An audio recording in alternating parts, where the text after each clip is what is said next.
Pila ka mga mangunguma nagaproblema na sa kakulang sang tubig sa ila talamnan. Ining gitutukan ni Daryl Marie Sarmiento. Diri sa barangay Gihaman, Liganes, Iloilo, problema sang mangunguma ang pila na kasimana nga wala sang nagtupak nga ulan.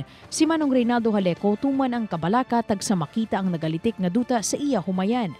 Pananglitan dalayon nga wala sang makuha nga tubig sa irigasyon, sigurado apektado ang mangin produksyon sang ila jutay nga uma. Ang humayan namo nagapula nagalaya-laya nati tubig dani kinahanglan siya na kung kan pwede pa tani na madisponera ang iban nga nagagawa nga bunga kung may tubig. Isa lang si Manong Reynaldo nga nagkakahangawa sa mahimo madangtan sang ila humayan sa Liganes. Isa sa pangabay sini nga tani may nagakaigo nga sistema ang patubig, ilabi na sa subo nga kinahanglanon ang tubig. Di dapat tumalahan man na sang nagadala sang tubig tani para gusto nga makita nila ang sitwasyon sa mga nguma di nga kinahanglanon tubig Kung hindi matagan sang pagtamod ang problema sang mangunguma sa kakulang sang tubig sa sining nga second cropping, mahimo maapektuhan pati ang produksyon sang humay sa probinsya sang Iloilo.